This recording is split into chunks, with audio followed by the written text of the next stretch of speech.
ဖရာယရနာတရားယရနာသံဃာယရနာ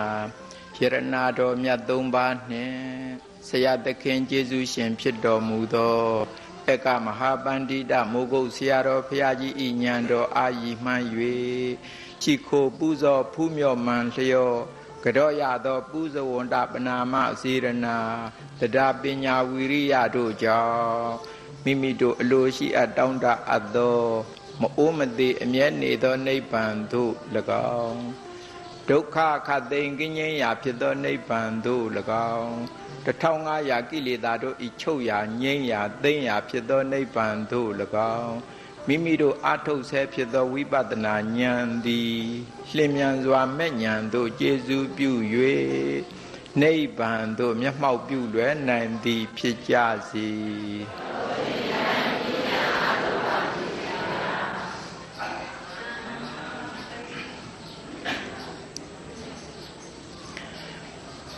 ဘုရားရှင်ကိုရောမြတ်ကြီးက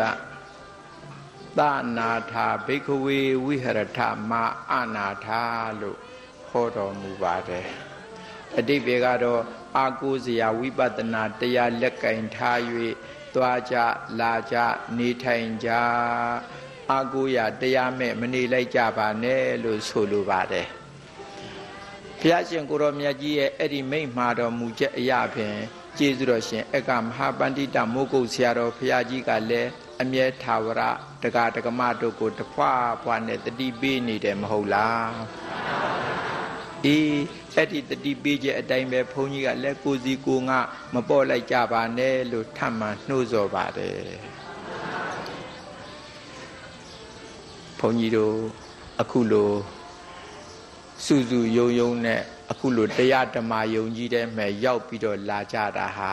ဘာလူချင်းလို့လဲလို့ဒီလိုများမေးမယ်ဆိုရင်ဒုက္ခခတ်သိမ်းအပူငြိမ်းတဲ့နိဗ္ဗာန်ကိုလူချင်းလို့ဒုက္ခခတ်သိမ်းအပူသိမ်းတဲ့နိဗ္ဗာန်ကိုဟုတ်တယ်လူချင်းလို့အဲ့လိုဆိုရင်ဒုက္ခခတ်သိမ်းအပူငြိမ်းတဲ့နိဗ္ဗာန်လူချင်းတဲ့ဆိုရင်သူ့ဆိုင်ရာလုပ်ငန်းလုပ်ရမှာပေါ့သူ့ဆိုင်ရာလုပ်ငန်းကတော့ဖြင့်ဘာဝနာအလုပ်လုပ်ရမှာပဲဘာကိုလုပ်ရမလဲဘာဝနာအလုပ်လုပ်ရမယ်တပည့်တော်တို့ဘုရားဒါနတွေလုပ်ထားတာစုံရောတပည့်တော်တို့ဒီလောက်နဲ့မရသေးဘူးလားဘုရားဟိုဒါနဆိုတာကတော့ဖြင့်ဘဝတန်တရားမှာစီစဉ်ဥစ္စာတွေမောက်မောက်ဖြိုးဖြိုးအကျိုးပေးမှုဆိုတဲ့ဥစ္စာကို तू ကတောင်းယူတာမဟုတ်လားဟုတ်တယ်လေအဲ့ဒါလို့တောင်းယူတဲ့ဥစ္စာတပည့်တော်တို့သီလတွေလည်းစောင့်တည်ထားပါသေးတယ်ဖျားဒါတွေနဲ့ကောမပြီးသေးဘူးလားဆိုတော့သီလဆိုတာကလည်းပဲဟိုတုကတိဘဝတွေရအောင်ရုပ်ရည်လေးတွေလှလှပပဖြစ်အောင်တန်တန်ပြတ်ပြတ်ဖြစ်အောင်ဒီလိုသာသူကတောင်းယူတာမဟုတ်လားတောင်းယူတာသူတောင်းသူယူတာမဟုတ်လားဟောဘာဝနာဆိုတဲ့အလုတ်ကသာလျှင်ဒုက္ခခတ်သိမ်းအပူငြိမ်းတဲ့နိဗ္ဗာန်ကိုရအောင်လုပ်ပေးတာမဟုတ်လားဒီတော့အလုတ်ကဘယ်နှလုတ်ပါလိမ့်မယ်3လုံးဒါနသီလဘာဝနာဒီလို3လုံးရှိပါတယ်အလုတ်3လုံးရှိတဲ့အ내နိဗ္ဗာန်ကိုလိုချင်တယ်ဆိုရင်ဘာဝနာအလုတ်လုပ်ရမှာအေးဘာဝနာအလုတ်လုပ်ရမယ်ဥစ္စာဒီလိုဆိုရင်ဒါနတို့သီလတို့ကမရတော့ဘူးလားဖေအလကားဖြစ်ကုန်ရောလားအလကားတော့မဖြစ်ပါဘူးသူတို့တွေကအထောက်အကူတော့ပေးပါတယ်ဟိုဘုန်းကြီးတို့အခုလိုဘာဝနာအလုတ်လုပ်ငန်းမှာအထောက်အကူတော့လဲသူတို့တွေကပေးပါတယ်ပေးပါတယ်ဘာဖြစ်လို့လဲလို့ဆိုတော့အခုကိုပဲတရားစခန်းအခုလိုရောက်လာကြတဲ့တရားဓမ္မတွေဟာနောက်ကျောင်းကစားဖို့တောက်ဖို့နေဖို့ထိုင်ဖို့ဝတ်ဖို့ဒီလိုလုံလုံလောက်ရှိလို့ဒီရောက်လာကြတာမဟုတ်လားအဲ့ဒီလိုဒီလုံလောက်အောင်တာဝန်ဆောင်တာကဒါနမဟုတ်လားဒီတော့ဒီလုပ်ငန်းကို तू ကအခုအညီနဲ့တော့လည်းမပေးပေဘူးလားပေးပါတယ်အလကားမဟုတ်ပါဘူးဒါနလည်းပဲလုပ်ရမှာပေါ့သီလကိုအလကားဖြစ်ရောလားဗျာဟောမဖြစ်ဘူးသီလကလည်းပဲကောင်းတဲ့သူကတိဘဝတွေရအောင်အမျိုးမြင့်မြတ်မြတ်ဖြစ်အောင်ရုပ်ရည်လေးတွေတန်တန်ပြတ်ပြတ်ဖြစ်အောင်ဆိုတာသီလကစွမ်းဆောင်တာမဟုတ်လားသီလကစွမ်းဆောင်တာအခုလိုတရားစခန်းဘွဲရောက်လာတဲ့တရားအထုတ်ခြင်းတဲ့ဆိုတဲ့ဥစ္စာဟာကောင်းတဲ့သူကတိဘဝအခုလိုလူဘဝရရှိပြီးတော့နေလို့ဒီအလုပ်လုပ်ခြင်းစိတ်ပေါ်တာမဟုတ်လားမကောင်းတဲ့ဒုက္ခတိများမဆိုးစကောင်းရောက်နေလို့ရှိရင်ဒီလိုအလုပ်လုပ်ခြင်းစိတ်ပေါ်ပါမလား မပေါ်နိုင်ပါဘူးဒီတော့ဒီအလုတ်လှုပ်ခြင်းစိတ်ပေါ်အောင်ဆိုတဲ့ဥစ္စာဒီလိုကောင်းတဲ့သူဂတိဘဝရစေတာမဟုတ်လားအေးကောင်းတဲ့သူဂတိဘဝရစေတဲ့ဆိုတာဘသူတာဝန်ဘသူကလှုပ်တာတော့သီလကလှုပ်တာဒီတော့သီလကဒီနည်းအပြင်အကူအညီမပေးပေဘူးလားအေးဟုတ်ပါတယ်ဒီတော့သီလလည်းအလကားမဟုတ်ပါဘူးသီလလည်းစောင့်တည်ရမှာပေါ့အေးအဲ့ဒါလို့ဒီရှစ်ဘက်ကအခြေခံနေပြည်စုံတော့အခုနောက်ဆုံးမှာဘာဝနာဆိုတဲ့အလုပ်ကိုလုပ်နိုင်ခွင့်ရလာတာမဟုတ်လားဒါနသီလဘာဝနာဒီသုံးမျိုးရှိတဲ့အနဲ့ဒါနကစီစဉ်ဥစ္စာတွေမောက်မောက်ဖြိုးဖြိုးအကျိုးပေးစေတာလေသီလကြတော့ကောင်းတဲ့သူဂတိဘဝရအောင်သူလုပ်ပေးတယ်မဟုတ်လားဘာဝနာကြတော့ဒုက္ခခတ်သိမ်းအပူငြိမ်းတဲ့နိဗ္ဗာန်ကိုရအောင်သူလုပ်ပေးတာကိုယ်တာဝန်လေးတွေနဲ့ကိုယ်မဟုတ်လားဒီတော့ဘုန်းကြီးတို့တရားဓမ္မတွေကဒီရောက်လာတယ်ဆိုတာဟာဒါနလုတ်ပုံလုံးနည်းမသိလို့သိကျင်လို့မဟုတ်ပါဘူးသီလလုတ်ပုံလုံးနည်းမသိလို့သိကျင်လို့ဒီလိုလာတာမဟုတ်ပါဘူးဘာဝနာလုတ်ပုံလုံးနည်းကိုသိကျင်လို့လာတာမဟုတ်လားအေးဒီလိုဆိုရင်ဒီကနေ့ဘုန်းကြီးတို့တွေဘာဝနာလုတ်ပုံလုံးနည်းပြောရမှာပေါ့နော်ဒီတော့ဆရာတော်ဘုရားကြီးကပြောတယ်မင်းတို့စီကွယ်ဘာဝနာအလုပ်လုပ်ခြင်းလို့ရောက်လာတယ်ဆိုတဲ့ပုံကိုယ်တွေကိုတန်းပြီးတော့တရားအလုပ်မခိုင်းလိုက်ပါနဲ့အောင်ရှေ့ဘက်ကတိတင်တိတိုက်ထားကလေးတွေပြောပြပေးကြပါအောင်ဒီလိုဆရာတော်ဘုရားကြီးကမှားကြတယ်အေးတိတင်တိတိုက်တဲ့ဥစ္စာဆိုတာတခြားမဟုတ်ပါဘူးဝိပဿနာအလုပ်လုပ်တယ်ဆိုတာရှေ့ဘက်ကအနှောက်အယှက်အဟံအတားဖြစ်တဲ့တရားတွေကိုဖယ်ရှားပစ်ပါအောင်လို့ပြောတာရှေ့ဘက်ကအနှောင့်အယှက်အဟံတာဆိုတာဘယ်သူများလဲဆိုရင်ဒိဋ္ဌိနဲ့ဝိသိကိစ္စဒိဋ္ဌိနဲ့ဟုတ်တယ်ဒီသဘောတရားတွေဟာအနှောင့်အယှက်အဟံအတားတွေပဲသူတို့တွေကိုအတိညာနဲ့ဖယ်ရှားပစ်လိုက်ပါဦးဘယ်လိုတဲ့တော့အတိညာနဲ့ဖယ်ရှားလိုက်ပါဦးဆိုတာစာလို့ပြောရင်တော့ညာတပရိညာပါတယ်တော့ဟုတ်တယ်ညာတပရိညာသဘောအတိညာသဘောနဲ့ဖယ်ရှားပေးလိုက်ပါအောင်ဘာတွေကိုတော့ဒိဋ္ဌိနဲ့ဝိသိကိစ္စဟုတ်တယ်အဲ့ဒါဒီဖယ်ရှားပြီးမှဝိပဿနာအလုပ်လုပ်ပါစေဒီလိုမိန့်တာဟုတ်တယ်အဲ့ဒါလိုပါအဲ့ဒါလိုအတိညာနဲ့ဒိဋ္ဌိနဲ့ဝိသိကိစ္စဖယ်ရှားဖို့ဆိုတော့ဒီဒိဋ္ဌိဆိုတဲ့သဘောတရားတွေဟာဘယ်မှာကတ်တာလဲလို့ဆက်များမေးလို့ရှိရင်ခန္ဓာမှာကတ်တာဘယ်မှာကတ်ဟုတ်တယ်ခန္ဓာမှာကတ်တဲ့နေရာသိမှလဲခွာလို့ရမှာမဟုတ်လားအဲ့လိုဆိုရင်ခန္ဓာအကြောင်းသိအောင်လုပ်ရအောင်မှာပေါ့ခန္ဓာအကြောင်းကိုသိအောင်လုပ်ရအောင်မှာဒီခန္ဓာအကြောင်းကိုပြောတဲ့နေရာမှာတော့ဖြင့်ဟောပဋိစ္စသမုပ္ပါသဘောတွေနားလည်မှပိုကောင်းတာပဋိစ္စသမုပ္ပါဆိုတဲ့ဥစ္စာဒီသဘောတရားတွေနားလည်ပြီဆိုရင်ခန္ဓာအကြောင်းပြောလို့ကောင်းတာပေါ့ဒီလိုဆိုရင်ပဋိစ္စသမုပ္ပါအကြောင်းကိုအရင်စရမှာပေါ့ဟုတ်ပါတယ်ပဋိစ္စသမုပ္ပါဆိုတဲ့ဥစ္စာကစာပဋိစ္စသမုပ္ပါခန္ဓာပဋိစ္စသမုပ္ပါလို့နှစ်မျိုးရှိပါတယ်အဲ့ဒီမှာလူကျင်တာကတော့ဖြင့်ခန္ဓာပဋိစ္စသမုပ္ပါပါပဲနှုတ်ပေမဲ့လို့ခန္ဓာပဋိစ္စသမုပ္ပါတန်းသွားလို့မရသေးဘူးရှေ့ဘက်ကစာပဋိစ္စသမုပ္ပါအခြေခံရတာဘာပဋိစ္စသမုပ္ပါဒီစာပဋိစ္စသမုပ္ပါအခြေခံပြီးမှခန္ဓာပဋိစ္စသမုပ္ပါသွားလို့ကောင်းတာနော်ဒီလိုဆိုရင်သွားမယ်ဒီလိုဆိုရင်စာပဋိစ္စသမုပ္ပါကိုစရအောင်မှာပေါ့နော်ဟုတ်ပြီစာပဋိစ္စသမုပ္ပါစကြစို့ဆိုတော့ဘုံကြီးဘေးနားမှာပိတ်ဖြူကကြကြီးတစ်ချက်ထောင်းတယ်လို့အောင်းမိလိုက်ပါဘေးနားမှာပိတ်ဖြူကကြကြီးတစ်ချက်ထောင်းထားတယ်လို့အားလုံးအောင်းမိလိုက်ကြနော်အဲ့ဒီပိတ်ဖြူကကြကြီးပေါ်မှာယောဂီတို့ကိုယ်တိုင်ဟောဆက်ဝိုင်းကြီးတစ်ခုအကြီးကြီးဝိုင်းလိုက်ကြစမ်းပါဝိုင်းပြီလားဟိုယောဂီတို့ကိုယ်တိုင်ဆက်ဝိုင်းကြီးတစ်ခုပိတ်ဖြူကကြကြီးပေါ်ဝိုင်းပြီလားဝိုင်းလိုက်ကြစမ်းပါဝိုင်းပြီးပြီဆိုရင်ဆက်ဝိုင်းကြီးရဲ့အပေါ်အလဲကောင်တဲ့တဲ့ကနေပြီးတော့အောက်ကိုပေါက်သွားအောင်မြင်းတစ်ကြောင်ဆွဲချလိုက်ပါဆွဲပြီးပြီလားအေးဆွဲပြီးပြီဆိုလို့ရှိရင်ယောဂီတို့ဘက်ကနေကြည့်ရင်ဆက်ဝိုင်းကြီးရဲ့လက်ဝဲဘက်နေတာပေါ့နော်လက်ဝဲဘက်အလဲကောင်တဲ့တဲ့ကနေပြီးတော့လက်ရဘက်ကိုပေါက်ပြီးတော့သွားအောင်မြင်းတစ်ကြောင်ထပ်ပြီးကန့်လန့်ဖြတ်ဆွဲလိုက်ပါဦးဆွဲပြီးကြလားစက်ဝိုင်းကြီးတစ်ခုကိုအခုလိုမြင်းနှချောင်းကန့်လန့်ဖြတ်ပြီးတော့ဆွဲလိုက်တယ်ဆိုတော့အကွက်ကြီးဘယ်နှကွက်ပေါ်လာတော့၄ကွက်ပေါ်လာပါတယ်လက်ရဘက်ကအထက်ပိုင်းအကွက်ကိုနံပါတ်1လို့ထိုးလိုက်ပါလက်ရဘက်ကတရားဓမ္မတို့ဘက်ကနေကြည့်ရင်လက်ရဘက်ကအထက်ပိုင်းအကွက်တွေ့တယ်နော်အဲ့ဒီအကွက်ကိုနံပါတ်ဘယ်လိုတော့1 ဟုတ်တယ်နံပါတ်1လို့ထိုးလိုက်ပါလက်ရဘက်ကအောက်ပိုင်းအကွက်ကိုကြတော့နံပါတ်2လို့ထိုးလက်ဝဲဘက်ကအောက်ပိုင်းအကွက်ကိုနံပါတ်3လို့ထိုးလက်ဝဲဘက်ကအထက်ပိုင်းအကွက်ကို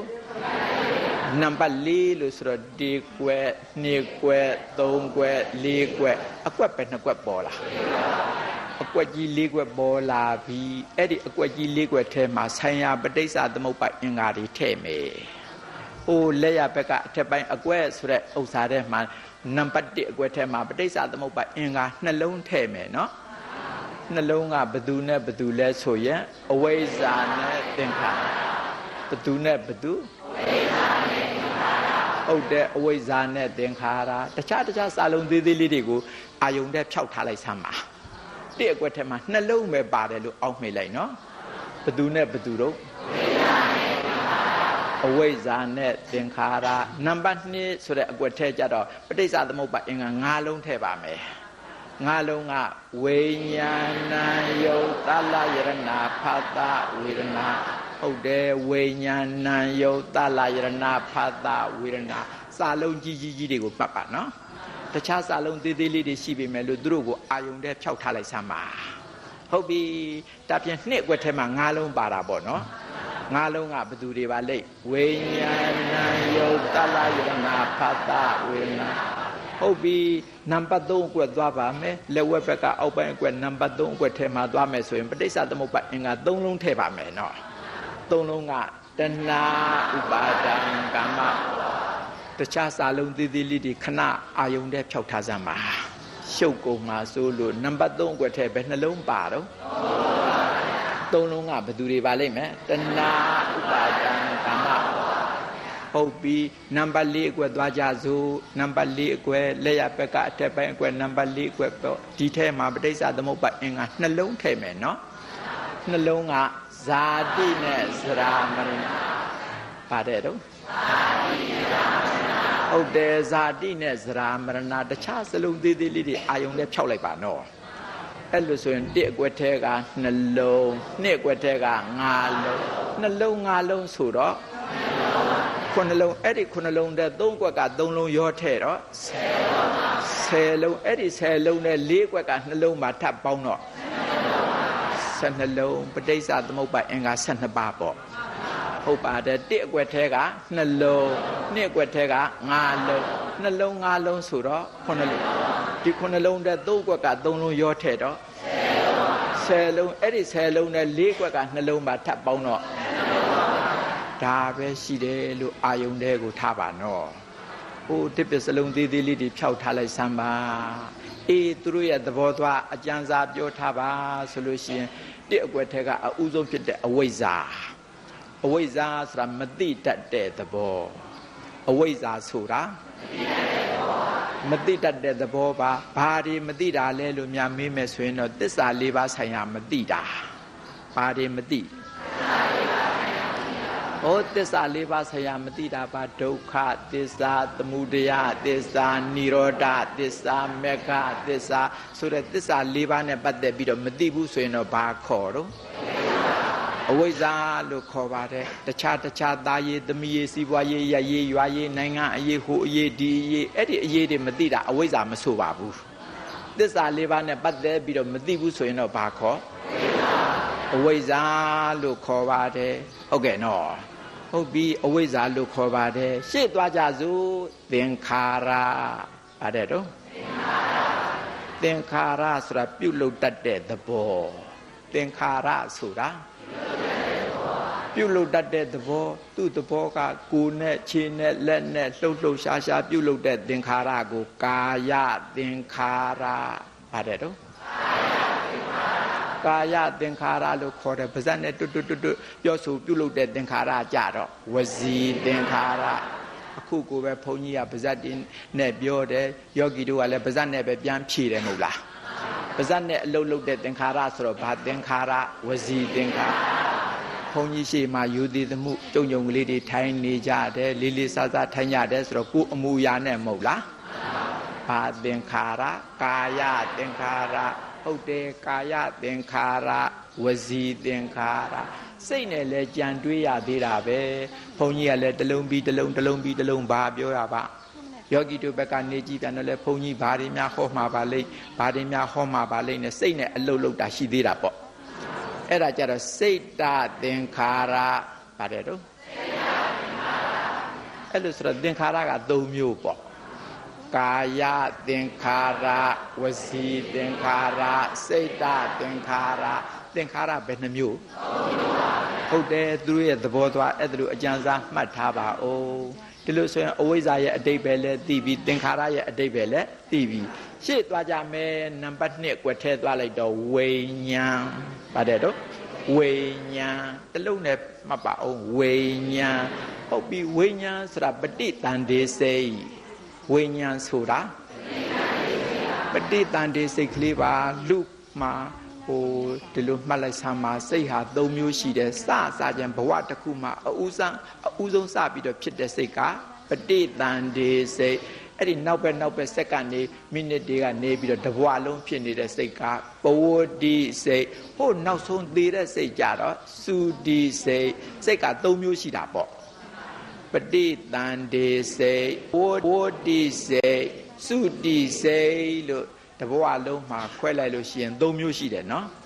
အဲ့ဒီထဲမှာအဦးဆုံးစပြီးတော့ဖြစ်တဲ့စိတ်ကလေးကပဋိသန္ဓေစိတ်ပါတယ်တော့ပဋိသန္ဓေစိတ်ဒါဖြင့်ဝိညာဉ်ဆိုတာမှတ်လိုက်ပါတော့ဘာစိတ်တုံးပဋိသန္ဓေစိတ်အကောင်အလောင်ကလေးမဟုတ်ဘူးနော်ဝိညာဉ်ဆိုတာအကောင်အလောင်ကလေးမဟုတ်ဘူးစိတ်ကလေးနော်ဘာစိတ်တုံးပဋိသန္ဓေစိတ်ဘဝတစ်ခုမှာဘုန်းကြီးတို့တွေအမိဝမ်းမှာစပြီးတော့ဖတ်ခနဲ့ဘဝတစ်ခုစခြင်းဖြစ်တဲ့စိတ်ကလေးကိုပြောတာပေါ့ဘာစိတ်တဲ့ပဋိသန္ဓေစိတ်အဲ့ဒါကိုစလို့ပဲနဲ့ခေါ်ဝိညာဉ်ဟုတ်ပြီရှေ့သွားလိုက်တော့ဗါတဲ့တော့နာယုတ်ဗါတဲ့နာယုတ်နှစ်ပုတ်မဟုတ်လားနာငါတပုတ်ယုတ်ကတပုတ်ဟုတ်တယ်နာဆိုတာကစေတသိက်တွေနာငါစေတသိက်တွေယုတ်ကတော့ယုတ်ပေါ့နော်အဲ့ဒီစေတသိက်တွေကဘယ်သူနဲ့တွဲဖက်ဖြစ်တုံးဆိုတော့ဝိညာဉ်ဆိုတဲ့ပဋိသန္ဓေစိတ်နဲ့တွဲဖက်ဖြစ်တဲ့စေတသိက်တွေပေါ့နာဆိုတာကဘာတွေတော့စေတသိက်တွေဘယ်သူနဲ့တွဲဖက်တုံးဝိညာဉ်နဲ့တွဲဖက်တွဲဖက်ဖြစ်တဲ့အချိန်မှာတော့အတူတူတွဲဖြစ်တာပေါ့နော်ပြီးတော့ယုတ်ဆိုတာကတော့ဝိညာဉ်တို့နာမ်တို့မိတွဲဖို့ရအမိခံယုတ်ယုတ်ကလေးလည်းပါသေးတာပေါ့ဝိညာဉ်ကလည်းနန္တရားနာမ်ကလည်းနန္တရားယုတ်ကယုတ်တရားနန္တရားနဲ့ယုတ်တရားနန္တရားနဲ့ယုတ်တရားအဲ့ဒါလိုနှစ်ပါးရှိသည်တွင်ဟုတ်ဝိညာဉ်ဆိုတာကပဋိသန္ဓေစိတ်နာမ်ဆိုတာကစေတသိက်ဘယ်သူနဲ့တွဲဖက်ဖြစ်တာတော့ဝိညာဉ်နဲ့တွဲဖက်ဖြစ်တာသူတို့တွေကယုတ်တရားတွေလားနန္တရားတွေလားနန္တရားတွေအဲ့ဒီနန္တရားတွေမိတွဲဖို့ရအမိခံအနေနဲ့ဘာပါသေးတော့ယုတ်လည်းပါသေးတယ်ဒါတော့နန္တရားနဲ့ယုတ်တရားဝိညာဉ်နဲ့နာမ်ကနန္တရားယုတ်ကယုတ်တရားနန္တရားနဲ့ယုတ်တရားနန္တရားနဲ့ယုတ်တရားဒီနှစ်ပါးစဖြစ်တာဖြစ်တဲ့အချိန်မှာတော့တစ်ချိန်တည်းတစ်ပြိုင်နက်ပါပဲဟောတော်မူတဲ့အချိန်သာဘုရားကိုယ်တော်မြတ်ကြီးကအဓိကအရေးကြီးရအရင်နှုတ်တော်ကထုတ်ဖော်ပြီးတော့ဝိညာဉ်လို့ခေါ်လိုက်တာပြီးတော့မှဒုတိယအကြိမ်နှုတ်တော်ဖွင့်ပြီးတော့နာမ်ယုတ်ဒီလိုဟောတာနော်တကယ်ဖြစ်စဉ်မှာတော့ဝိညာဉ်နာမ်ယုတ်ပါတယ်တော့ဝိညာဉ်နာမ်ယုတ်ဝိညာဉ်ရောနာမ်ရောယုတ်ရောဒီ၃မျိုးလုံးတစ်ပြိုင်နက်ပါတယ်အဲ့ဒီဥစ္စာလည်းမှတ်ထားမယ်နော်နန္တရားနဲ့ယုတ်တရားနန္တရားနဲ့ယုတ်တရားဒီနှစ်ပါးနန္တရားနဲ့ယုတ်တရားအဲ့ဒါတစ်ပြိုင်နက်ဖြစ်တာပါဟုတ်ပြီနော်ရှေ့သွားကြစို့သလာယတနာဗါတဲ့တော့သလာယတနာသက6ခုအာယတနာကဒီယာဌာနာသအာယတနာဆိုတော့ဒီယာဌာနာ6ခုဒီယာဌာနာ6ခုနောက်မှအလဲကောင်လာကြီးလေးထည့်လိုက်တယ်ဆိုလို့လွယ်အောင်ပါဇက်ချောအောင်သလာယတနာသအာယတနာတဲ့လာကြီးလေးထည့်လိုက်တော့သလာယတနာကပိုးမချောဘူးလားချောပါတယ်ဒီယာဌာနဘယ်နှခုတော့6ခုဘုန်းကြီးတို့တရားဓမ္မတွေကိုစီပါကြတာပေါ့မျက်စိနာနှာခေါင်းရှားကိုယ်စိတ်ဘယ်နှမျိုးပါလဲပြန်ရည်စမ်းမအောင်မျက်စိနာ နှာခေါင်းရှားကိုယ်စိတ်ဘယ်နှမျိုးတော့6မျိုးဒီ6မျိုးကိုတလာယရဏလို့ခေါ်တာပေါ့ပါဠိလိုပဲနဲ့တော့တလာယရဏဘာသာပြန်တော့တရားဌာန6ခုတရားဌာန6ခုနန္တရားတွေဖြစ်ဖို့ရသူတို့တွေကအခန္ဓာတရားအနေနဲ့ပေါ့နော်နန္တရားတွေပေါ်ပေါက်လာပါလိမ့်မယ်အဲ့ဒါတွေနောက်တော့ပို့ပြီးတော့အဓိပ္ပာယ်ရှင်းလာပါလိမ့်မယ်အခုတော့တရားဌာန6ခုပါဠိလိုပြောရင်အာယတနာ6ခုဒီလိုပေါ့နော်ဘယ်သူတွေတော့အာယတနာ6ခုကမျက်စိနာဟုတ်တယ်စိတ်ဆိုတော့အရှင်ဘုရားကရင်ပတ်သွားထောက်တာရင်ပတ်ကစိတ်လားလို့မေးစရာနော်အဲဒီလိုမဟုတ်ပါဘူးဘုန်းကြီးတို့စာလာပေလာအရာရင်ကြိုင်တဲ့မှာပုံညက်စေကံတွင်ကလေးရှိတယ်အဲ့ဒီတွင်ထဲမှာ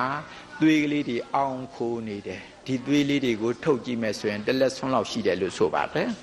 အဲ့ဒီတလက်ဆွန်းမြလောက်တော့သွေးကလေးတွေထဲမှာဟတရဝတ္ထုယုတ်တွေပြန့်နှံ့ပြီးတော့နေတယ်အသိဉာဏ်သဘောတွေဖြစ်ပြီးဆိုရင်အဲ့ဒီဟတရဝတ္ထုယုတ်ပေါ်မှာအမိပြုပြီးတော့အသိဉာဏ်တွေဖြစ်တယ်လို့ဆိုပါတယ်ဒါကြောင့်စိတ်ဆိုတဲ့အသိဉာဏ်နဲ့ပတ်သက်ရင်ဘုန်းကြီးကရင်ပတ်သွားပြီးတော့ညွှန်တာနော်အလုံးဘလို့တော့မျက်စိနာနှာခေါင်းရှားကိုယ်စိတ်ဘယ်နှမျိုးတော့6မျိုးအဲ့ဒါကိုပါဠိလိုပဲနဲ့ခေါ်သလာယရဏရှေ့သွားကြစို့ဖတ်တာပါတယ်တော့ဖတ်တာဆိုတာဓာတ်ထိခိုက်တဲ့သဘောပါတယ်တော့ဓာတ်ထိခိုက်တဲ့သဘောဒီအကြောင်းအရာတွေပြောပါမယ်နောက်တော့အတိတ်ပဲပေါ်လာပါလိမ့်မယ်ရှေ့သွားကြစို့ဝေဒနာပါတယ်တော့ဝေဒနာဆိုတာခံစားတယ်လို့ဘာသာပြန်ပါတယ်ဝေဒနာကိုဘယ်လိုဘာသာပြန်ခံစားတယ်လို့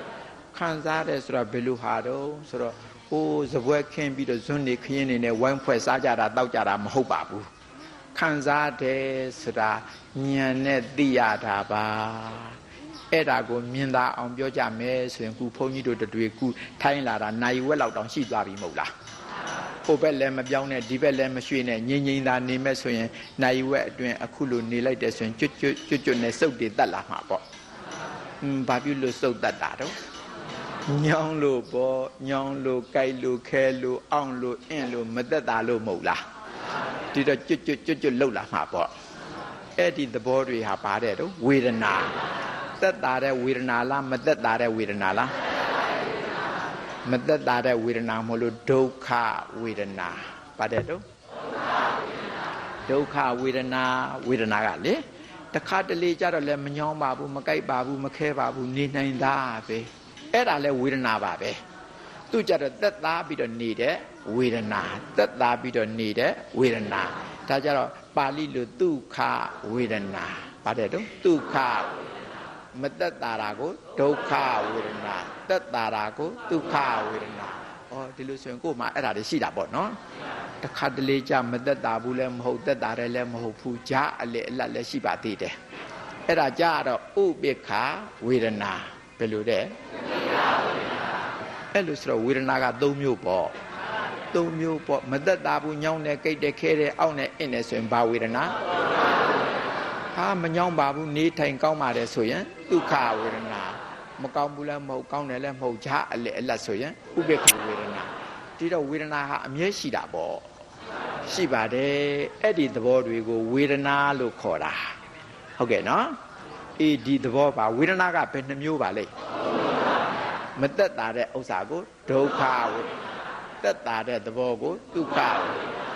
ဂျာအလေလတ်သဘောကိုဟုတ်ပြီအဲ့ဒါလိုပါရှေ့သွားကြစို့တတ္တိယအကွက်ကိုသွားမယ်တဏှာပါတယ်တော့တဏှာဆိုတာလူချင်းမဲ့မောမှုတဏှာဆိုတာလူချင်းမဲ့မောမှုဥပါဒံကြတော့ဆွဲလန်းမှုဥပါဒံကြတော့ဆွဲလန်းမှုနှမျိုးလုံးလူချင်းတာကြီးပါပဲဟိုတဏှာကလူချင်းမှုအသေးစားအယံဆွဲလန်းကြီးလူချင်းတာကြတော့ဥပါဒံအဲ့ဒါလိုကွာသွားပါတယ်ကြွက်ကလေးကိုကြောင်ကဖမ်းတဲ့အခါကျတော့မလွတ်တမ်းကြိုက်တွေ့ထားတာမဟုတ်လားဖားကိုမွေကဖမ်းမြန်တော့လဲမလွတ်တမ်းကြိုက်တွေ့ထားတဲ့ဥစ္စာဆွဲလန်းကြီးမဟုတ်လားနှစ်ခုလုံးလိုချင်တော့လိုချင်တဲ့သဘောကြီးပဲမဟုတ်လားဒီတော့လိုချင်မှုအသေးစားကတဏှာလိုချင်မှုအကြီးစားကအဲ့ဒီလိုသဘောပဲကွာပါတယ်ရှေ့သွားကြစို့ ကမ္မဘဝပါတယ်တော့ကမ္မဘဝပါတယ်ကမ္မဘဝမရရအောင်အာထုတ်တာကမ္မဘဝဆိုတာမရရအောင်အာထုတ်တာကမ္မဘဝရဲ့အတိတ်ကပါတယ်မရရအောင်အာထုတ်တယ်ဆိုတဲ့ဥစ္စာကိုယ်နဲ့ခြေနဲ့လက်နဲ့လှုပ်လှုပ်ရှားရှားအာထုတ်တာကိုကာယကံကိုယ်နဲ့ခြေနဲ့လက်နဲ့လှုပ်လှုပ်ရှားရှားအာထုတ်တာကိုကာယကံပါးစပ်နဲ့တွတ်တွတ်တွတ်ပြောဆိုပြုလို့အာထုတ်တာကိုဝစီကံမနောနဲ့ကြံတွေ့အာထုတ်တာကိုမနောကံဆိုတော့ကာယကံဝစီကံမနောကံခုအဲ့ဒီကံသုံးပါးပါတာပေါ့ခုတရားဓမ္မတွေအခုဒီမှာလာကြတယ်လှုပ်လှုပ်ရှားရှားနဲ့ကိုယ်နေရာကနေပြီးတော့ဟဲ့ဒီတရားခမကြီးရောက်အောင်လာတယ်ဆိုတာလုံလဝိရိယတွေအရင်တည်းလာတာမဟုတ်လားဒီတော့ဘာကံပါလိမ့်ကာယကံဟိုပါဇက်နဲ့တွတ်တွတ်တွတ်ပြောဆိုပြုလို့အထုတ်တာတွေလည်းပါတယ်မဟုတ်လားအဲ့ဒါကြတော့ဘာကံဝစီကံဟုတ်တယ်နော်ဟိုဘာတွေများဟောမှာပါလိမ့်ဒီကနေ့ဘာတရားတွေများဟောမှာပါလိမ့်မနှောနဲ့ကောကြံတွေးအလုံးမလုပ်ဘူးလားအဲ့ဒါကဘာကံမနောကံဒီတော့ကာယကံဝစီကံမနောကံဘယ်နှမျိုးပါလိမ့်ဟုတ်တယ်ကံ၃မျိုးဒီတော့ဘယ်သူနဲ့သွားတူတယ်လဲဆိုတော့ဟိုတစ်အကွက်ထဲတုန်းကသင်္ခါရနဲ့သွားမတူဘူးလားဟောတူရင်ကိုတော့ဘာဖြစ်လို့နောက်ထပ်ထဲတာတဲ့ဘယ်နဲ့ကြက်ရတာတလုံးပို့အောင်ဩသဘောသာတူတာပါအချိန်ကာလကြတော့မတူပါဘူးဒီလိုနော်သင်္ခါရကပြောတယ်ကျုပ်တို့တွေသင်္ခါရပြုလုပ်တယ်ဆိုတဲ့ဥစ္စာဒီဘဝမရောက်ခင်လွန်လေပြီးတော့အတိတ်ကာလကပြုလုပ်တာနော်လွန်လေပြီးတော့အတိတ်ကာလကကာယကံအပြင်ပြုလုပ်တယ်ဆိုရင်ကာယသင်္ခါရယခုပစ္စုပန်ကာလကာယကံအပြင်ပြုလုပ်တယ်ဆိုရင်ကာယကံဟိုလွန်လေပြီးတော့အတိတ်ကာလကဝစီကံအနေအပြင်ပြုလုပ်တယ်ဆိုရင်ဝစီသင်္ခါရယခုပစ္စုပန်ကာလမှာဝစီကံအနေနဲ့လုပ်ရင်ဝစီကံဟိုလွန်လေပြီးတော့အတိတ်ကာလစိတ်တွေနဲ့ပြုလို့အထုတ်တယ်ဆိုလို့ရှိရင်စိတ်တသင်္ခါရယခုပစ္စုပန်ကာလမနောအနေနဲ့လှုပ်လို့ရှိရင်မနောကံဆိုတော့သဘောမတူပေဘူးလားသဘောတူပါတယ်အချိန်ကာလကြတော့တူရဲ့လားအဲ့ဒါကြောင့်နောက်ထပ်ထည့်ထားတာနော်ရှေ့သွားကြမယ်နံပါတ်၄သွားလိုက်တော့ဘာပါလိမ့်ဇာတိဇာတိဆိုတာဖြစ်ပေါ်ခြင်းဇာတိဆိုတာဖြစ်ပေါ်ခြင်းဘာတွေဖြစ်ပေါ်တယ်လဲလူများမေးရင်ခန္ဓာ၅ပါးဖြစ်ပေါ်တာပါတယ်တော့ခန္ဓာ၅ပါးဖြစ်ပေါ်တာဤခန္ဓာ၅ပါးဖြစ်ပေါ်ပုံပြောရအောင်မယ်ယူပဲခန္ဓာဝေဒနာခန္ဓာသင်ညေခန္ဓာသင်္ခါရခန္ဓာဝိညာဏခန္ဓာခန္ဓာပဲနှစ်ပါးဟုတ်တယ်ခန္ဓာ၅ပါးပြန်ပြောပါအောင်ယူပဲခန္ဓာဝေဒနာခန္ဓာသင်ညေသင်္ခါရခန္ဓာဝိညာဏခန္ဓာခန္ဓာပဲနှစ်ပါးအခုဘုန်းကြီးတို့တရားဓမ္မတွေတရားနာနေတာခန္ဓာ၅ပါးနဲ့နာတာပေါ့မြင်သာအောင်ပြောကြစို့ဆိုရင်အကျဉ်းစားပြောထားပါဦးမယ်အခုသူ့ကြည့်လဲမြင်ရကိုကြည့်လဲမြင်ရငုတ်တုတ်ကြီးတွေလေမျက်စိနဲ့မြင်ရတာတွေလေရုပ်တရားမို့လို့မြင်ရတာပေါ့ရုပ်တရားမို့လို့သူကြည့်လဲမြင်ရကိုကြည့်လဲမြင်ရတဲ့ရုပ်တရားအစုအဝေးကြီးယူပကရုပ်တရားခန္ဓာကအစုအဝေးယူပခန္ဓာဆိုတော့ရုပ်တရားအစုဝေးလို့အဓိပ္ပာယ်ရတာပေါ့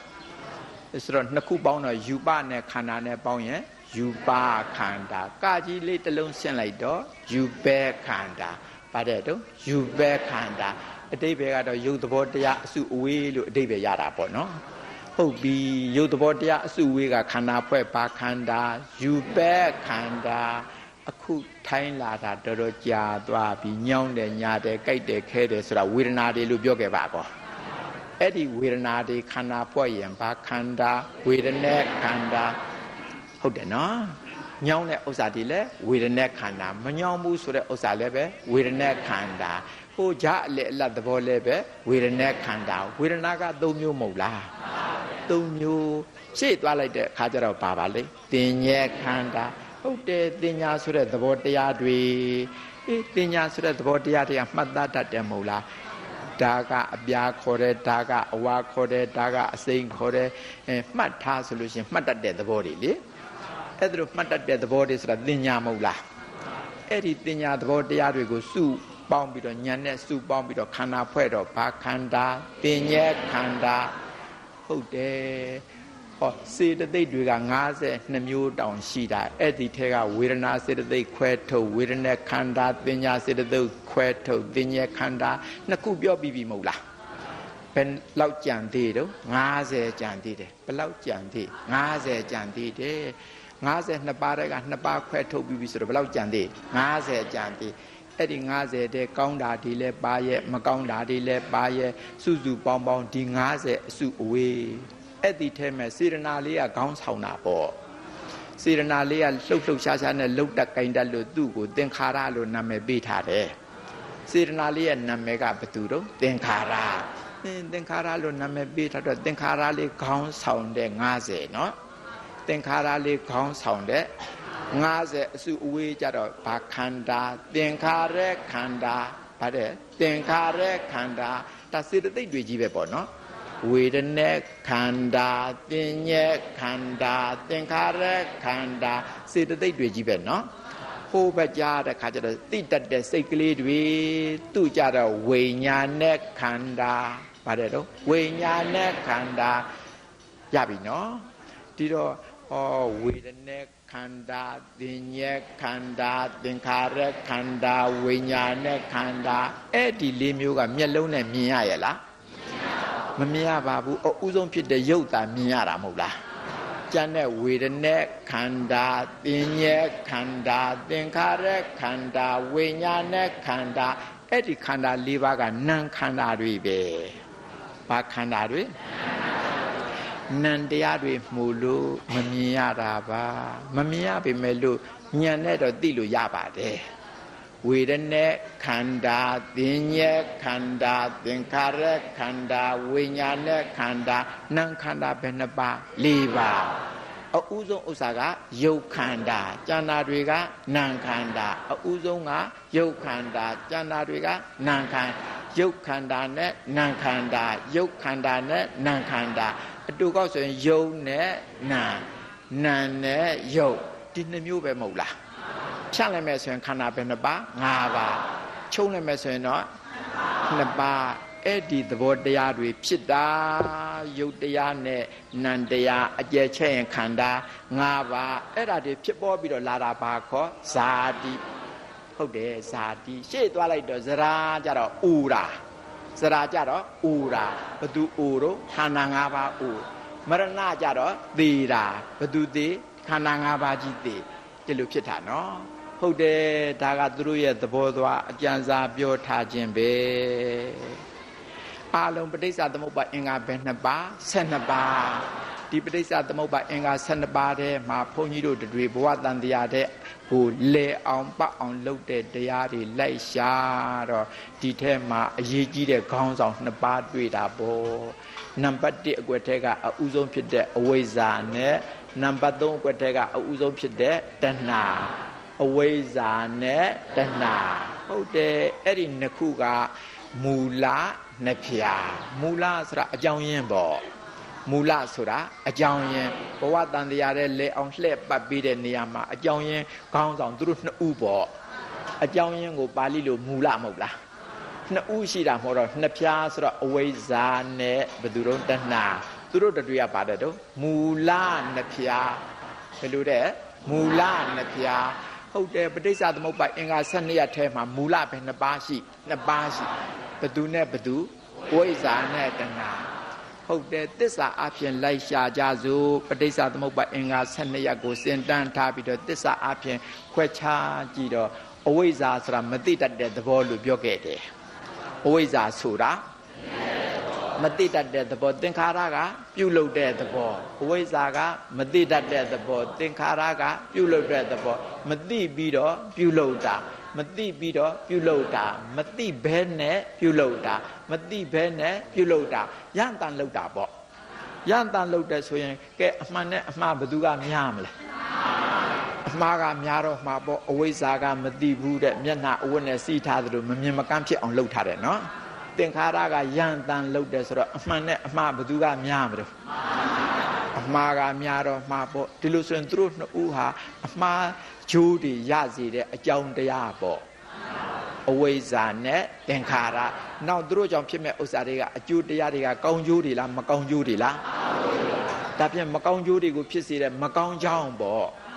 ဘသူနဲ့ဘသူတို့အဝိဇ္ဇာနဲ့သင်္ခါရဒါဖြင့်မကောင်းကြောင်းဆိုရင်သူတို့သစ္စာအပြင်နာမည်ပေးရမယ်အဝိဇ္ဇာနဲ့သင်္ခါရသစ္စာအပြင်နာမည်ပေးရင်သမုဒယသစ္စာဗါတဲ့တော့သမုဒယသစ္စာဒီအောက်ခြေကသမုဒယသစ္စာလူရေးထတာသူတို့နှစ်ခုဟာအဝိဇ္ဇာနဲ့သင်္ခါရဟာသမုဒယသစ္စာပါလို့ပြောတာဟိုဒီအောက်ခြေမှာသမုဒယလို့ရေးမထားဘူးလားအဲ့ဒီအဝိဇ္ဇာနဲ့သင်္ခါရဟာသစ္စာအပြင်ပြောရင်ဘာသစ္စာဘာဖြစ်လို့တုံးဆိုတော့မကောင်းကျိုးတွေကိုဖြစ်အောင်လုပ်တဲ့မကောင်းကြောင်းနှစ်တွေမဟုတ်လားမကောင်းကြောင်းတွေဘယ်သူတို့အဝိဇ္ဇာနဲ့သင်္ခါရအဲ့ဒါအရင်ခံပြီးတော့ဝိညာဏယုတ်တလာယရဏဖာသဝေဒနာဒါတွေအကျိုးတရားတွေနော်မကောင်းကြောင်းကြောင့်ဖြစ်ပေါ်လာတဲ့အကျိုးတရားတွေဆိုတော့ကောင်းကျိုးလားမကောင်းကျိုးလားမကောင်းကျိုးဆိုတော့သူတို့ကိုသစ္စာအပြင်နာမည်ပေးရမယ်ဗာသစ္စာဒုက္ခသစ္စာအောက်ခြေမှာဒုက္ခသစ္စာလို့ရေးထားတာအဲ့ဒီသူတို့၅မျိုးဟာသစ္စာအပြင်ပြောရင်ဒုက္ခသစ္စာဒီပါလို့ပြောတာနော်ဝိညာဏယုတ်တလာယရဏဖာသဝေဒနာဘာသစ္စာတဲ့တော့ဒုက္ခသစ္စာဟုတ်ပြီရှေ့သွားကြစို့သုံးွက်ထဲသွားတော့တဏှာပါဒံကာမဘဝဗါတဲ့တဏှာဥပါဒံကာမတဏှာကလူကျင်တဲ့ဥပါဒံကဆွဲလန်းတဲ့ကာမဘဝကအာထုတ်တဲ့လူကျင်တဲ့ဆွဲလန်းတဲ့အာထုတ်တဲ့ကောင်းနိုင်ပါမလား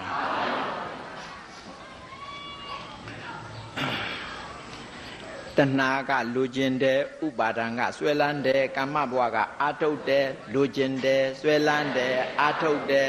လူကျင်တဲ့ဆွဲလန်းတဲ့အာထုတ်တဲ့ကောင်းမှာမလားအတန်ကြာရုံနဲ့ကိုမကောင်းဘူးသိနိုင်တယ်နော်ဟုတ်တယ်အဲ့ဒီမကောင်းတဲ့ဥစ္စာတွေလူကျင်တယ်ဆွဲလန်းတယ်အာထုတ်တယ်အဲ့ဒါအကြောင်းပြုပြီးတော့ဟိုဘက်မှာဇာတိဆိုပြီးတော့ခန္ဓာ၅ပါးကြီးပေါ်ရတဲ့ဇရာမရဏဆိုပြီးတော့ဥသေးဖြစ်ရတဲ့နောင်ဖြစ်ရတဲ့ဥစ္စာတွေကကောင်းကျိုးတွေလားမကောင်းကျိုးတွေလားဒါဖြင့်သူတို့၃မျိုးကမကောင်းကြောင်းပေါ့မကောင်းကြောင်းဆိုရင်စောစောတုန်းကပြောသလိုပေါ့တစ်ကွက်တုန်းကမကောင်းကြောင်းဆိုရင်သမုဒယသစ္စာလို့နာမည်ပေးခဲ့တယ်မဟုတ်လားသူတို့လည်းပဲသမုဒယသစ္စာနာမည်ပေးမှာပေါ့မကောင်းကြောင်းနေမဟုတ်လားလူကျင်တယ်ဆွဲလန်းတယ်အာထုတ်တယ်မကောင်းကြောင်းဆိုတော့သူတို့လည်းသစ္စာအဖြစ်နာမည်ပေးရင်ဗာသစ္စာသမုဒယသစ္စာဆိုတာတဏှာဥပါဒံကာမဘဝသူတို့ကိုလည်းညှို့ထိုးတာနော်ဗာသစ္စာတဲ့သမုဒယသစ္စာဟုတ်တယ်မကောင်းကြောင်းဒီအဲ့ဒီမကောင်းကြောင်းကြောင့်ဟိုဘက်နံပါတ်၄ကွက်မှာဇာတိဆိုပြီးတော့ခန္ဓာ၅ပါးကြီးဖြစ်ရတယ်မဟုတ်လားကောင်းကျိုးလားမကောင်းကျိုးလားဇရာဆိုပြီးတော့ဥရတယ်မဟုတ်လားမရဏဆိုပြီးတော့သိရတယ်မဟုတ်လားကောင်းကျိုးတွေလားမကောင်းကျိုးတွေလားဒါဖြင့်မကောင်းကျိုးတွေဆိုတော့သစ္စာအဖြစ်နာမည်ပေးမယ်ဗာသစ္စာပြောတယ်မဟုတ်လားအောက်ခြေမှာဒုက္ခသစ္စာရေးထားတာဇာတိတို့ဇရာမရဏတို့ဟာဒုက္ခသစ္စာပါလို့ပြောတာနော်ဟုတ်ပြီဒီလိုဆိုလို့ရှိရင်တစ်ကွက်ထဲကအဝိဇ္ဇာနဲ့သင်္ခါရကသမုဒယသစ္စာနှစ်ကွက်ထဲက၅မျိုးကဒုက္ခသစ္စာသုံးကွက်ထဲက၃မျိုးကသမုဒယသစ္စာ၄ကွက်ထဲက2မျိုးကဒုက္ခသစ္စာဆိုတော့သူတို့ရှိရလိုက်ထောက်မယ်ဆိုရင်သမုဒယသစ္စာဒုက္ခသစ္စာသမုဒယသစ္စာဒုက္ခသစ္စာ၄ကထောက်ရတယ်နော်၄ကထောက်ရပါမယ်လို့အမျိုးအစားကတော့ဘယ်နှပါဘာသစ္စာနဲ့ဘာသစ္စာဒါဖြင့်ပဋိစ္စသမုပ္ပါအင်္ဂါ12ရပ်တွင်သစ္စာအဖြစ်2မျိုးပါတာပေါ့အဲ့ဒါကိုလင်္ကာမှာသစ္စာ2ခုဒီလိုပြောတာပြီးတော့အလွှာအဖြစ်လိုက်စေတော့တစ်ကွက်ထဲကအဝိဇ္ဇာနဲ့သင်္ခါရကသမုဒယသုံးကွက်ထဲကတဏှာဥပါဒံကာမဘဝတို့ကလည်းသမုဒယချင်းအတူတူပဲနော်တူရင်ပေါင်းလိုက်ပါလားဆိုတော့လည်းမပေါင်းနိုင်ဘူးတဲ့ဟဲ့ဘာဖြစ်လို့လဲသမုဒယချင်းမဟုတ်လားဟုတ်ပါတယ်ဟုတ်ပေါင်းလိုက်ပေါ့မပေါင်းနိုင်ပါဘူးဘယ်နဲ့ကြောင့်မပေါင်းနိုင်ရတာတုံးလို့ဆိုတော့အဝိဇ္ဇာသင်္ခါရတို့ကပြောတယ်ကျုပ်တို့တွေသမုဒယဆိုတာလွန်လေပြီးတော့အတိတ်ကာလကဖြစ်ခဲ့ကြတဲ့သမုဒယ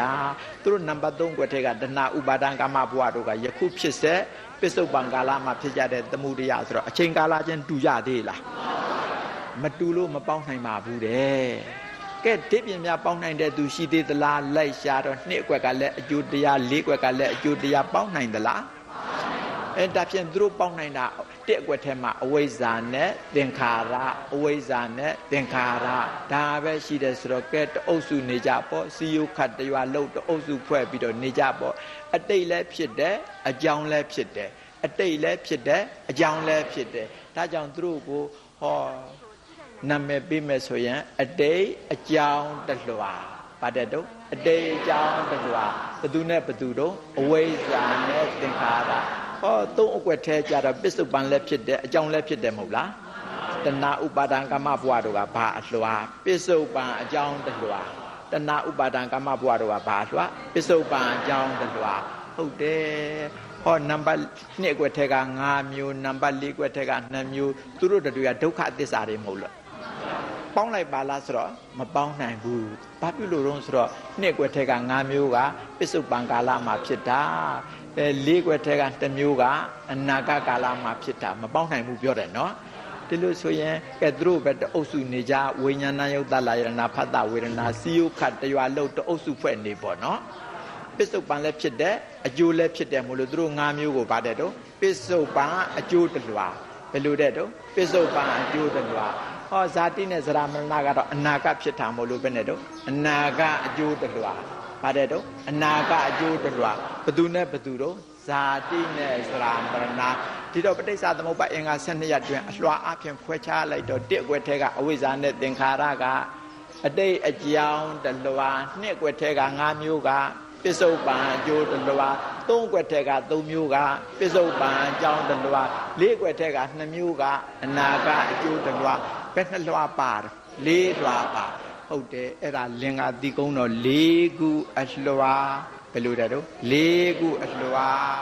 ဟုတ်တယ်အင်္ဂါကြတော့ဘယ်နှပါပါ12ပါအေးကအင်္ဂါ12ပါဆိုကြစမ်းပါဦး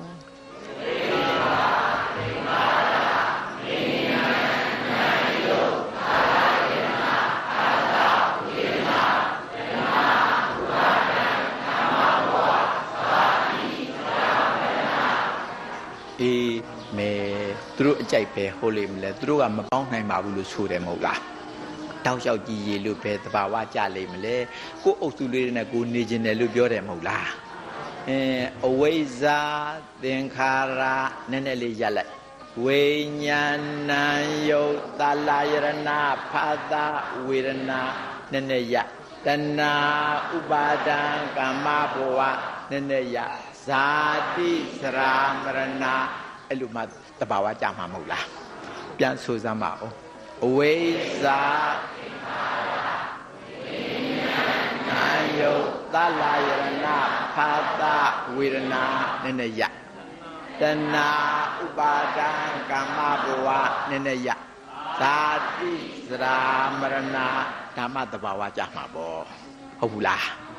အေးအဲ့လိုဆိုတော့ဒီပဋိစ္စသမုပ္ပါအင်္ဂါ12ရပ်တွင်အင်္ဂါအပြင်12ပါးဟုတ်ဘူးလားတရကိုမြနှင်ဆိုတော့တရကိုဆိုတာကာကြီးလုံးကြီးတဲ့တချောင်းငယ်ရတကိုဆိုတော့ကိုတဲ့အင်္ဂါပြောတာကိုတဲ့အင်္ဂါဘယ်နှပါ12ပါးဥပကသောကပရိဒေဝဒုက္ခဒေါမနတာဥပါယာတာသူတို့ကိုလှမ်းပြီးတော့ရည်ရွယ်တာနော်သူတို့တွေကကိုယ်တယ်မဟုတ်ပါဘူးလူတိုင်းမဖြစ်ပါဘူးဟိုတချို့ပုဂ္ဂိုလ်တွေမှသာဖြစ်တာပါတောကပရိဒေဝပူဆွေးငိုကြွေးဆိုတဲ့ဥစ္စာတွေကဖရာယဟန္တာတို့ဖြစ်အောင်မလားမဖြစ်ပါဘူးတာမန်ပုဂ္ဂိုလ်တွေသာဖြစ်တာပါဒီ12ပါးကတော့ဖရာယဟန္တာတွေလည်းဖြစ်တာပဲတာမန်ပုဂ္ဂိုလ်တွေလည်းဖြစ်တာပဲဆိုတော့အလုံးနဲ့သက်ဆိုင်တဲ့ကိုယ်တဲ့အင်္ဂါပဲ2ပါး12ပါးကိုယ်တဲ့အင်္ဂါ12ပါးနဲ့ပြီးတော့3ပါးအစပါတယ်တော့3ပါးအကွက်ကြီးကဘယ်နှကွက်တုံး4ကွက်ပထမအကွက်နဲ့ဒုတိယအကွက်ကြားထဲမှာတဇာ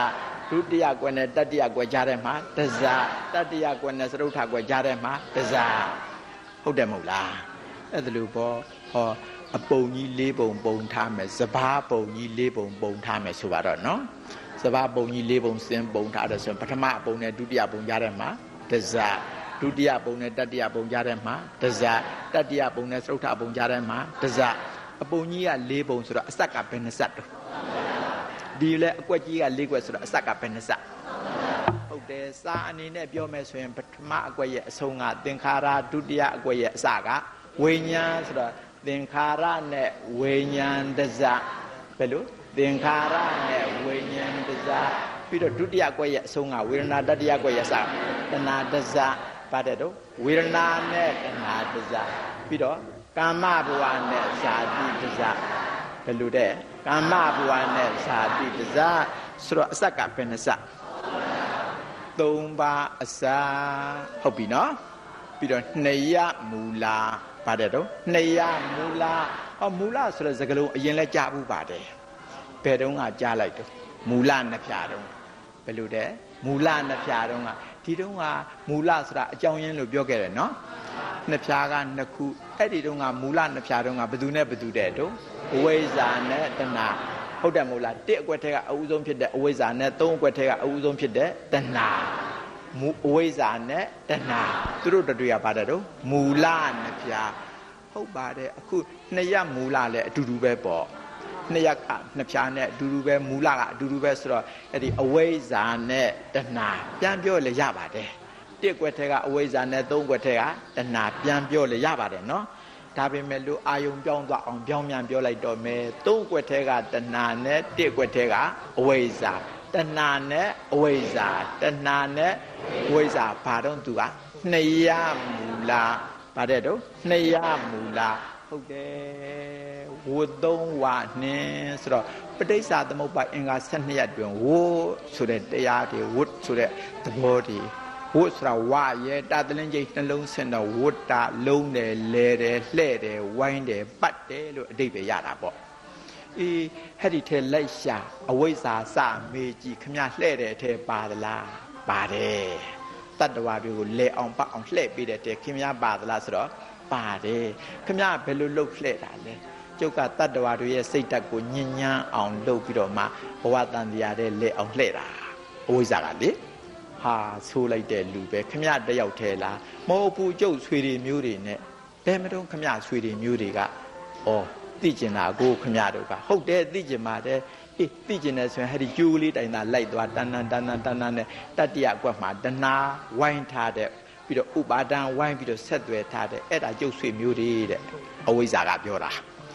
ဟုတ်ပြီခင်ဗျားကတတ္တဝါတွေကိုညဉ့်ညမ်းအောင်လှုပ်လှဲ့တယ်ဆိုတော့ခင်ဗျားဆွေမျိုးတွေကကြံရစ်သလားဘယ်ကြံရစ်လိမ့်မလဲမကြံရစ်လို့ပဲတွဲနေခြင်းလို့ကိုတွဲထားတာပဲဟုတ်တယ်မဟုတ်လားဒီတော့ကျုပ်သွားတယ်လို့ပဲသူတို့တွေလည်းပါတာပဲလို့ဆိုတော့ညဉ့်ညမ်းအောင်လှုပ်ပြီးတော့လှဲ့တဲ့ပုဂ္ဂိုလ်၃ဦးပေါ့နော်အဝိဇ္ဇာရဲ့တဏှာရဲ့ဥပါဒံရဲ့ညဉ့်ညမ်းစေတာကကိလေသာလှဲ့တာကဝို့ကိလေသာနဲ့ဝို့နဲ့ပေါင်းတော့ကိလေသာဝို့ဒါဖြင့်တတ္တဝါတွေရဲ့စိတ်ဓာတ်ကိုညဉ့်ညမ်းအောင်လှုပ်လှဲ့တဲ့ဥစ္စာဟာ၃မျိုးပါတာပေါ့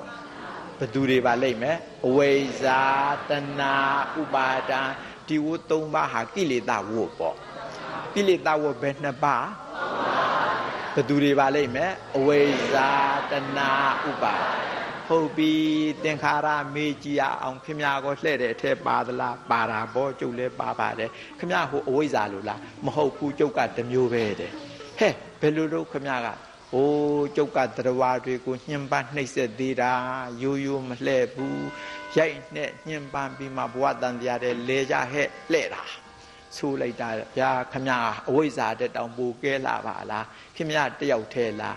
အာမဲကျွန်တော်လည်းအထင်မသေးလိုက်ပါနဲ့ဆွေနဲ့မျိုးနဲ့ပါတဲ့သင်္ခါရကပြောတာလေဘယ်မတော့ခမဆွေမျိုးကတဲဆက်စုကြတဲ့လူတွေကိုကဲဒီလောက်မှသိကျင်ကျိုးလေးတိုင်သာလိုက်သွားတဏ္ဍနဲ့တတ္တိယကွက်မှာကမ္မဘဝပါတယ်တော့ကမ္မဘဝအေးအဲ့ဒါကျုပ်ဆွေမျိုးပဲဟုတ်ပြီခမကတရားတွေညှဉ်းမနှိပ်စက်တယ်ဆိုတော့ဆွေမျိုးကတော့အတူတူပေါ့ဆွေမျိုးကလည်းကျုပ်လိုပဲညှဉ်းမနှိပ်စက်တာပေါ့ပြောတယ်ဒါဖြင့်ညှဉ်းမနှိပ်စက်တယ်ဆိုတာကမ္မလေလှဲ့တာကဝို့ကမ္မနဲ့ဝို့နဲ့ပေါင်းလို့ရှိရင်ကမ္မဝို့ဟုတ်တယ်ဒါဖြင့်ကမ္မဝို့ကဘယ်နှစ်ပါးပါလိမ့်ဘသူနဲ့ဘသူတို့သင်္ခါရနဲ့ကမ္မဘဝပါတယ်သင်္ခါရနဲ့ကမ္မဟုတ်တယ်ကြံတာတွေအကုန်လုံးဝိပါကဝို့ပါတယ်တို့ဝိပါကဝို့ဘယ်နှစ်ပါးဟုတ်ကဲ့လားပဋိစ္စသမုပ္ပါအင်္ဂါ12ပါးတည်းရှိတဲ့ဥစ္စာအဲ့ဒီ12ပါးတည်းကကိလေသာဝက3ပါးကာမဝက2ပါးနှစ်ခုပေါင်းတော့5ပါး 12ပါးတဲ့5ပါးနှုတ်တော့ဘယ်လောက်ကြံ9ပါးကြံပါတယ်ဟုတ်ဘူးလားဘယ်နှပါးကြံ9ပါးကြံဘသူတွေလဲလိုက်စစ်ကြည့်မယ်ဆိုရင်နှစ်အကွက်ထဲကဝိညာဏယုတ်သလယရဏဖတ်တာဝေဒနာ၄ကွက်ထဲကဇာတိဇရာမရဏဒါပဲကြံတယ်မဟုတ်လားကြံတာဘယ်နှပါးဟုတ်ပါတယ်9ပါးကြံတာအဲ့ဒီကြံတာတွေကအကုန်လုံးဝိပါကဝတ္တိပေါ့နှုတ်ကိုတော်တို့ကဘယ်နဲ့ကြောင့်10ပါးလို့ဟိုမှာရေးထားရတယ်လေဟောဥပပတ္တိဘွာလေးထဲလို့ပါတယ်တော့ဟုတ်တယ်အဲ့ဒါလေးထဲရင်တော့ဘယ်နှပါးဒါဖြင့်ထဲလိုက်ပါအေးဒီဥပပတ္တိလေးကဘယ်ကရောက်လာတာလဲဒီအကြောင်းအရာတွေတော့နောက်မှပြောမယ်နော်သူကနည်းနည်းရှည်လို့မို့လို့ကဲဒါဖြင့်ဥပပတ္တိလေးနောက်တိုးလာတာမဟုတ်လားတိုးလာတဲ့ဥပပတ္တိဘွာလေးပါထည့်လိုက်ရင်တော့ဘယ်နှပါး10ပါး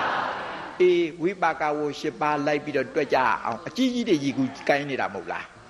နံပါတ်2ကွက်ထဲကဝိညာဏယုတ်သလယရဏဖတ်တာဝေဒနာနံပါတ်4ကွက်ထဲကဇာတိဇရာမရဏဥပပတ္တိဘဝနောက်တိုးတဲ့ဥပပတ္တိဘဝကလေးပါဆိုတော့အလုံးပဲ2ပါးဥပပတ္တိဘဝလေးတို့ပုံနောက်မှပြောမယ်ပေါ့နော်ဒါဖြင့်ကိလေသာဝက3ပါးကာမဝက2ပါးဝိပါကဝက10ပါးဒီပဋိစ္စသမုပ္ပါအင်္ဂါ12ရပ်တွင်ဝတ်အားဖြင့်ဝေဖန်တော့ဒီလိုဖြစ်ပေါ်လာတာပေါ့ဟုတ်တယ်အဲ့ဒါကိုဝတ်3ဝနဲ့ပဋိစ္စသမုပ္ပါအင်္ဂါတည်းမဲ့ဝတ်3မျိုးပါတာပေါ့ကိလေသာဝကာမဝ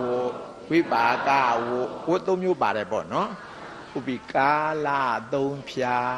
ဒီပဋိစ္စသမုပ္ပါအင်္ဂါ12ရပ်ကိုစင်တန်းပြီးတော့ထားလိုက်တစ်ကွက်ထဲကအဝိဇ္ဇာနဲ့သင်္ခါရကလွန်လေပြီးတော့အတိတ်ကာလဗါတဲ့လွန်လေပြီးတော့အတိတ်ကာလအဝိဇ္ဇာနဲ့သင်္ခါရဒီဘဝမရောက်ခင်လွန်လေပြီးတော့အတိတ်ကာလကဖြစ်ခဲ့ကြတာဟိုနံပါတ်4ကွက်ထဲကဇာတိနဲ့ဇရာမရဏကနောင်ဖြစ်လက်တန်းအနာဂတ်ကာလဒီဘဝပြီးလို့ရှိရင်နောင်ဖြစ်မဲ့ဥစ္စာပြောတာလေနှစ်ကွက်ထဲကဝိညာဏယုတ်သလယရဏဖတ်တာဝေဒနာ3ကွက်ထဲကတဏှာဥပါဒံကာမဘဝဥပက9ဒီဘက်က3 8မဟုတ်လားအဲ့ဒါတွေကတော့ယခုဖြစ်ဆဲပစ္စုပန်ကာလဗါတဲ့ယခုဖြစ်ဆဲပစ္စုပန်ကာလနှစ်ကွက်ထဲက9မျိုး3ကွက်ထဲက3မျိုးဘောင်း8မျိုးကယခုဖြစ်ဆဲပစ္စုပန်ကာလဆိုတော့ကာလဘယ်နှပါ3ပါအဝိဇ္ဇာနဲ့သင်္ခါရကလွန်လေပြီးသောအတိတ်ကာလနှစ်ကွက်ထဲက9မျိုးနဲ့3ကွက်ထဲက3မျိုးဘောင်း8မျိုးကယခုဖြစ်ဆဲပစ္စုပန်ကာလ4ကွက်ထဲကဇာတိနဲ့ဇရာမရဏကနောင်ဖြစ်လက်တာအနာဂတ်ကာလပဋိစ္စသမုပ္ပါအင်္ဂါ12ရပ်ကိုစင်တန်းထားပြီးတော့ကာလအဖြစ်ခွဲခြားတော့ကာလဘယ်နှပါပါတော့အဲ့ဒါကိုကာလ3ဖြာဗါတဲ့တော့ကာလ3ဖြာချင်းရာ20ပါတယ်တော့ချင်းရာ20ဟိုတစ်ကွက်ထဲမှာအတိတ်အကြောင်းအချင်းအရာ5ပါးအတိတ်အကြောင်းအချင်းအရာ5ပါး5ပါးတဲ့ခင်ဗျားတို့ရေးထားလိုက်တဲ့ခေါင်းစည်းကြီးကပြန်ဟိနေတာပဲကြည့်တော့လေအဝိဇ္ဇာနဲ့သင်္ခါရ2ပါးတည်းပါလားဟောဆွေမျိုးတွေပါထည့်ပြောတာတဲ့ဘယ်မလို့ခမရတို့ဆွေမျိုးတွေဆိုတော့အဝိဇ္ဇာကပြောတယ်ကျုပ်ဆွေမျိုးတွေ3ကွက်ထဲမှာတဏှာတို့ဥပါဒံတို့ရှိတာပေါ့သင်္ခါရကလည်းပြောတယ်သူ့ဆွေမျိုး3ကွက်ထဲမှာပါတော့ကာမဘဝဟုတ်တာပေါ့ဆွေမျိုးတွေပါထည့်ပြောရင်တော့5ခုမပြည့်ပြီဘူးလားဟုတ်တယ်အဲ့ဓာတွေကရေကြစို့အတိတ်အကြောင်းအချင်းအရာ5ပါဘယ်သူများလဲဆိုတော့အဝိဇ္ဇာသင်္ခါရတဏှာဥပါဒံကာမဘဝဟုတ်တယ်နော်တစ်ကွက်ထဲကသူ့ကိုယ်တယ်ပင်ရင်းကိုစရေးတာပေါ့နော်အဝိဇ္ဇာသင်္ခါရပြီးတော့မှဆွေမျိုးတွေတဏှာဥပါဒံကာမဘဝဆိုတော့ဘယ်နှမျိုးတော့5မျိုးသူတို့တွေကဘာအကြောင်းအချင်းရာအတိတ်အကြောင်းအချင်းရာ5ပါရှေ့သွားလိုက်နံပါတ်2ကွက်ထဲသွားလိုက်တော့ပစ္စုပန်အကျိုးအချင်းအရာ5ပါပစ္စုပန်အကျိုးချင်းရာ5ပါသူတို့တွေကတော့လွယ်ပါတယ်ဝိညာဏယုတ်သလယရဏဖာသဝေဒနာဗါတဲ့ဝိညာဏယုတ်သလယရဏဖာသဝေဒနာသူကလွယ်တယ်မဟုတ်လားပြီးတော့နံပါတ်3ကွက်တယ်လာလိုက်တော့ပစ္စုပန်အကြောင်းအချင်းအရာ5ပါပစ္စုပန်အကြောင်းအချင်းအရာ5ပါ5ပါတဲ့ခင်ဗျားတို့ကြည့်တော့လဲ3ပါတယ်ပါလားတဏှာဥပါဒံကာမဘဝဩဆွေမျိုးတွေပါထည့်ပြောတာ သူတို့ကိစ္စရှိတော့ကဒီကသွားရတယ်မဟုတ်လားဒီကိစ္စရှိတော့လေသူတို့လာခဲ့ပေါ့နော်ဟုတ်တယ်တဏှာဥပါဒံကာမဘဝတဏှာဥပါဒံနှမျိုးရဲ့ဆွေမျိုးကဟိုတစ်ွက်ထဲမှာအဝိဇ္ဇာကာမဘဝရဲ့ဆွေမျိုးကသင်္ခါရဟုတ်တယ်သူ့ကိုယ်တယ်ကိုစရေးလိုက်ပြီးတော့မှဆွေမျိုးတွေထည့်နော်ဆိုလိုက်တော့ပစ္စုပန်အကြောင်းအချင်းအရာ၅ပါးဘယ်သူများလဲဆိုတော့တဏှာဥပါဒံကာမဘဝအဝိဇ္ဇာသင်္ခါရ၅ခုကြိုက်တယ်နော်ဟိုနံပါတ်၄သွားလိုက်တော့အနာကအကျိုးအချင်းရာ၅ပါးအနာကအကျိုးချင်းရာ၅ပါး၅ပါးတဲ့ခင်ဗျားတို့ကြည့်တော့လဲ2ပါးတည်းပါလားဥမဲ2ပါးတည်းတောင်မှတကယ်ရေတွက်တော့သူတို့နာမည်မပါဘူးအဲ့ဒီနှစ်ကွက်ထဲက5မျိုးရေတွက်တယ်ဟုတ်လားအနာကအကျိုးချင်းရာ5ပါးဘယ်သူများလဲလို့ဆိုတော့ဝိညာဏယုတ်တလယရဏဖတ်တဝေဒနာဟုတ်ကဲ့နော်တော့ဇာတိနဲ့ဇရာမရဏဟာကျမ်းနေတယ်လို့ပဲနော်မကြံပါဘူးဇာတိဖြစ်ပေါ်တယ်ဆိုတာနံပါတ်2ကွက်တက်ကခန္ဓာ5ပါးဖြစ်ပေါ်တာဇရာဥတယ်ဆိုတာ2ကွက်တက်ကခန္ဓာ5ပါးဥတာမရဏတည်တယ်ဆိုတာ2ကွက်တက်ကခန္ဓာ5ပါးတည်တာဆိုတော့ဇာတိဇရာမရဏတို့ကဒီ2ကွက်တက်အကုန်လုံးအတွင်းဝင်မသွားဘူးလားဝင်သွားပါတယ်ဒီတော့ကြံသေးလားမကြံတော့ပါဘူးဒီတော့ပြန်ရေးကြစို့ဟောအတိတ်အကြောင်းအချင်းအရာ5ပါးပစ္စုပန်အကျိုးအချင်းအရာ5ပါးပစ္စုပန်အကြောင်းအချင်းအရာ5ပါးအနာကအကျိုးချင်းအရာ5ပါး5 4 လီ20ချင်းရာ20ဆိုတော့အလုံးပဲ2သွဲပါလေ8သွဲမူလနှစ်ဖြာကစခဲ့တာမဟုတ်လားဒီပဋိစ္စသမုပ္ပါအင်္ဂါ12ရထိုင်မဲ့မူလနှစ်ဖြာပါတယ်မဟုတ်လားမူလနှစ်ဖြာတစ္ဆာအပြင်ပဲ2ခုပါ2ခုပါတယ်အလွှာအပြင်ပဲ2လွှာ4လွှာအင်္ဂါအပြင်ပဲလောက်ပါ12ပါအစအပြင်ပဲ20 3စဟုတ်တယ်နှစ်ရမူလဝတ်အပြင်3ဝါကာလအပြင်3ပြာအချင်းအရာအပြင်20ဒီလိုပါတာမဟုတ်လားဒီတော့ရေတွက်ကြရအောင်လက်ချိုးကြစမ်းပါမူလနှစ်ဖြာကတသွဲဧကုအလွှာအင်္ဂါ12ပါးတရကိုများနှင့်3ပါးအစနှစ်ရမူလဝတ်3ဝါနှင့်ကာလ3ပြာချင်းရာ20ဤ8သွဲကိုအလွယ်ကျက်မှသိစေအပ်သည်တန္တရာမလွတ်ကြောင်းသည်မူလနှစ်ဖြာကတသွဲလို့ရေးစမ်းပါဦးမူလနှစ်ဖြာကတသွဲသစ္စာနှစ်ခုကတသွဲ4ခုအလွှာကတသွဲအင်္ဂါ12ပါးကတသွဲ3ပါးအစကတသွဲဝတ်3ဝါကတသွဲကာလ3ပြာကတသွဲချင်းရာ20ကတသွဲဘယ်2သွဲတော့8သွဲဆိုလိုက်တော့ဤ8သွဲကိုအလွယ်ကျက်မှသိစေအပ်သည်တန္တရာမလွတ်ကြောင်းသည်အေးအသွဲ8သွဲလဲပြည့်ပြီးအချိန်လဲစေ့ပြီးတော်ကြအောင်စို့